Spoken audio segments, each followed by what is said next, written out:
Bom dia, tarde, noite ou madrugada, a hora que for. Eu sou Stamato, autor da saga A Era do Abismo e anfitrião da iniciativa Mochileiros do Multiverso, que une e fortalece autores e autoras nacionais através de dicas de escrita criativa e mercado editorial. Hoje eu vou falar de novo do livro Inimigo do Mundo, do Daniel Caldela, que é uma série de análises aprofundadas sobre alguns livros que eu acho que tem muito a ensinar a autores e a autoras, e também livros que têm muito a oferecer para leitores e leitoras. Então eu fiz aqui essa análise do Caldela, estou fazendo também do Tolkien, do primeiro livro do Senhor dos Anéis, A Sociedade do Anel, e também fiz vídeos sobre o Santo Guerreiro do Spor, Dragões de Éter, do Dracon, e também a Lenda de Drizzt, Pátria do Salvatore. Então quem acha que livros bons merecem mais do que 10, 20 minutos de análise, merecem realmente uma análise mais alongada, né? Uma análise mais aprofundada, esse é o canal para esse tipo de conteúdo. Então, hoje eu falo do capítulo 19, que é A Vida Antes de Valen Elrond, que é o capítulo que fala sobre o Rufus, que é o personagem mais miserável de todos os tempos que eu já tenha lido na minha vida. É interessante quando você consegue odiar um personagem, quando você odeia adorar um personagem, mas no caso do Rufus, eu só odeio ele, eu só desprezo o Rufus. Ele é odioso, mas ele é um odioso que ele agrega pra história. Isso que eu admiro no Caldela. Ele conseguiu fazer um personagem que ele é odioso, que dá ranço dele, mas que ele consegue ser interessante e cumprir alguma função para a história. Acho que esse que é o ponto. Quando você quer criar um personagem que ele é odioso, o importante é que ele, de fato, cumpra uma função na narrativa, que ele não esteja só como um saco de peso sendo carregado, que é o que o Rufus é pro grupo, né? Mas ele é isso pro grupo. Pro enredo, ele cumpre algumas funções. Isso é interessante. Então, agora, o Caldela vai dar atenção para ele nesse capítulo 19. Ao longo desse livro aqui, o Caldela fez isso. Ele pega alguns trechos e dá mais atenção a um ou outro personagem ao longo desses trechos, né? Anteriormente foi o Gregor, teve um pouco do Ashley também no começo da história.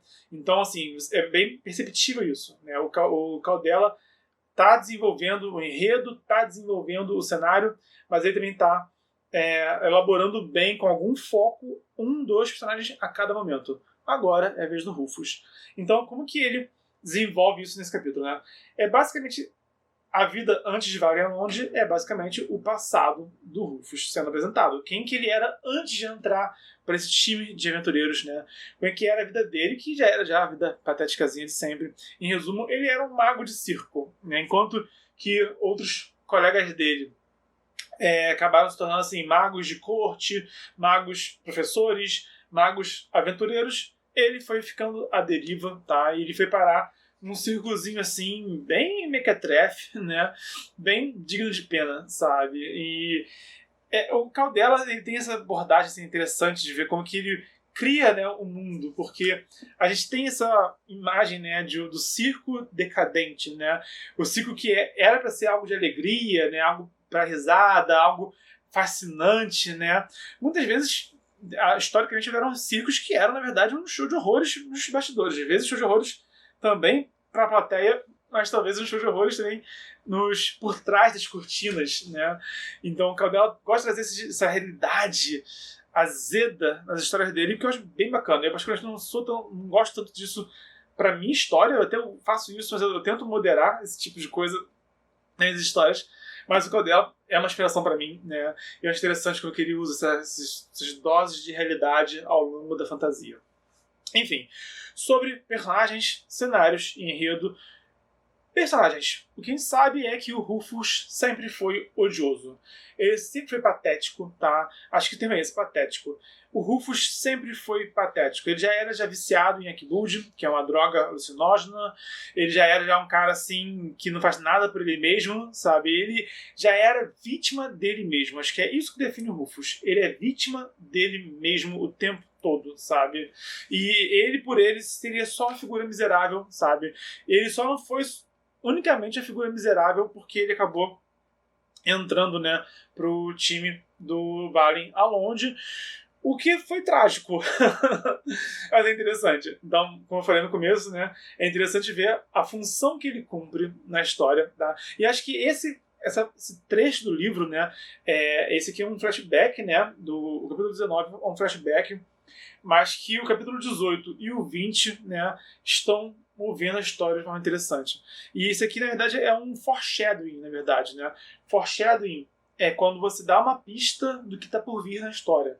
E quando a gente conhece o passado do Rufus, e quando a gente vê o que o Rufus vai fazer na Torre da Andaluzia, que é onde o grupo está no momento, né, fora esse flashback, é um foreshadowing, né, do que o Rufus, de quem é o Rufus e do estrago cataclísmico que ele vai causar.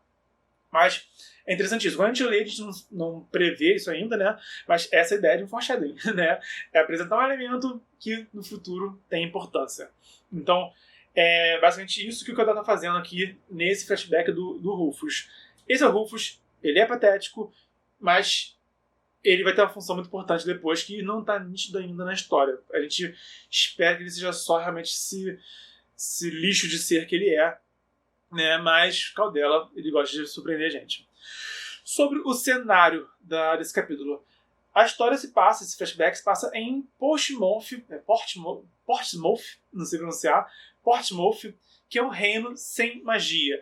É interessante, né? Apresentou o mago, né? O histórico background do mago do time se passa no reino sem magia. Que, não por acaso, é o reino de origem do próprio Valen. Valen veio desse reino também, sabe? Então, esse que é o conflito que ele cria, né? Como que é a vida de um mago de circo, né? Se apresentando, né, de um circo itinerante. Só que eles estão num reino em que a magia é proibida. Então é o lugar perfeito para dar errado, para dar ruim. Ainda mais com o Rufus. Então o que acontece é basicamente isso. O Rufus, ele tá num lugar que não deveria existir magia, e é lógico que ele vai fazer besteira. É lógico que ele vai estragar tudo, né? Mas as consequências podem ser atrozes, porque ele corre o risco de ser morto, ser esfolado vivo, né? Que pena que não aconteceu isso. Mas enfim, interessante conhecer um pouco mais desse reino. E mostra a verdade, porque não mostra tipo a capital do reino. Mostra basicamente uma cidadezinha aí de interior, né? O Caudella gosta de pegar isso. Ele mostra ao longo do livro, né, cidades fronteiriças, ele mostra capitais, ele mostra aldeias, ele mostra várias facetas do mundo de Arthur. Então, no caso, ele mostra esse reino, mas mostra assim, pessoas supersticiosas, né, pessoas que estão longe da capital, que têm a vida delas é muito mais independente da capital do que realmente algo ligado à política do mundo, às metrópoles do mundo, né? Então esse é o cenário que o Caudella apresenta nesse capítulo. E o enredo é basicamente como... O que acontece com o Rufus é que ele faz besteira, óbvio, né? Ele está prestes a ser morto e o Valen salva o traseiro dele, basicamente. Então, quando o Valen salva ele, mostra quem é o Valen, é esse herói, mostra a influência que ele já tinha na cidade em que ele cresceu, sabe? Mostra como que ele já tinha esse magnetismo, né? E essa força. Ele tem os dois. Ele é um líder, ele é uma pessoa carismática que consegue influenciar as pessoas de uma forma ou de outra, e ele é uma pessoa forte. Então, tanto no verbo quanto na porrada, ele se garante e ele impõe respeito e autoridade e heroísmo, né? Esse é o Valen, esse ser brilhante, né? Esse herói brilhante de Arthur, esse guerreiro com 2 espadas mágicas, né? E ele salva o traseiro do Rufus, esse ser patético. É bom ter contrastes na história, ele é bom nisso, e o Rufus e o Valen são os dois extremos, né? Do cara ideal, né? Do cara que é jovem, é bonitão, e ele tem a Elisa, que é a namorada, e ele impõe autoridade, e ele salva o dia, né? E o Rufus fica um saco de estrume sendo carregado pelo time, basicamente. Então, no fim das contas, o Valen salva ele e tem a péssima ideia de contratar ele pro time, né? Vê que ele é um mago. Não temos magos aqui, vem com a gente. E o Rufus entra pro time dessa forma anticlimática, né? Acho que é interessante, porque é bacana. Eu gosto dos plot twists que o Caudella apresenta, sabe? Ele desconge tudo que ele mostra, tem um pouquinho assim. Cada era dele é autêntico, sabe? O Gregor, que é esse paladino também, heróico também. A história dele, que eu já falei já aqui em capítulos anteriores, Também é uma história bem interessante, como que ele se conecta com o público também, sabe? Como ele, mesmo sendo esse herói garboso, esse cavaleiro, esse paladino, ele se conecta com o leitor, ele também é humano, sabe? E o mesmo vai pro Ashley, para todo mundo, né? Pro Masato, pra Micaela, cada um do seu jeito, né? Tem o seu lado arquetípico, mas também tem algum detalhe que acaba surpreendendo, né, de uma maneira positiva os leitores. O Caldeira é bom fazer isso, em criar esses arquétipos com um porém. Né? No caso do Rufus, ele é só o arquétipo. O porém do arquétipo do Rufus é que ele é um ser miserável, mas que acaba cumprindo uma função interessante para a história ao longo da história. Por enquanto ele é só odioso. E a conclusão disso, de tudo que eu falei, basicamente é que o Rufus é odioso, o Rufus é miserável, o Rufus é patético. O Caldela criou o Rufus justamente para ser essa figura. Ajeitei aqui. O Caldela criou essa figura para realmente causar uma sensação ambígua nos leitores. Ele dá pena, ele dá raiva em muitos momentos, sabe? Mas eu acho que o que o Caldela fez é justamente isso que eu falei. Ele pega um arquétipo que eu acho que irrita, no geral. Eu detesto em histórias quando tem esse tipo de personagem que ele só serve só para ser eternamente um mau exemplo. Sabe o Draco Malfoy do Harry Potter?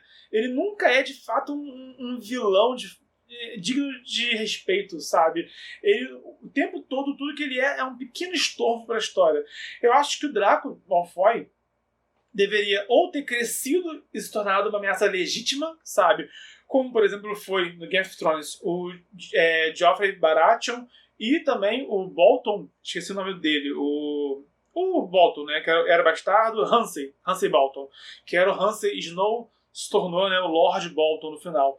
São dois personagens que são também odiosos e que crescem e se tornam, né, ameaças em Game of Thrones. No caso do Draco Malfoy, ele é só realmente um estorvozinho. Eu acho que ele devia ou se tornar de verdade, ou devia se redimir. Se ele se redimisse, se ele no final, né, negasse o Voldemort, negasse o pai dele e falasse, não, eu vou lutar ao lado do Harry Potter, eu acho que seria maravilhoso, sinceramente, né?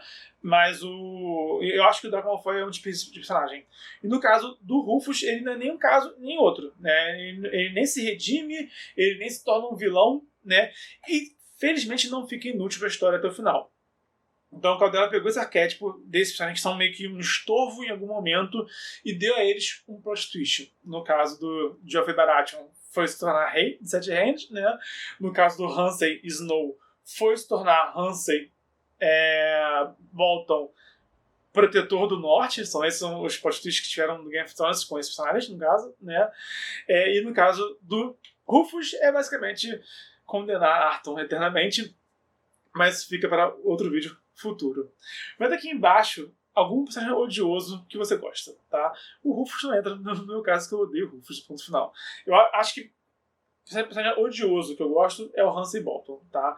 Então, eu gosto dele porque ele cumpre um papel de vilão maravilhosamente bem, sabe? Esse que é o ponto. Ele consegue ser um vilão que impõe medo, impõe respeito, e ele cumpre esse papel de ser um vilão. No caso do Ramsay Bolton. O Rufus, ele também cumpre uma função muito boa, mas eu só odeio ele. Comenta aqui embaixo algum personagem odioso que instiga você, que acabou, né, conquistando um espaço por bem ou por mal na sua memória, no seu coração, pra gente expandir aqui esse debate. E se você gostou do conteúdo, dá um like, se inscreve, ativa o sininho. Se conhece alguém que pode se interessar por esse conteúdo, compartilha também na rede social. Lembrando que estamos no desafio 306 dias de escrita. O desafio não acabou, estamos estendendo ele por mais alguns vídeos ainda para concluir essa análise do Caldela e do Tolkien também. Então, até o próximo vídeo e antes de barra pelo multiverso.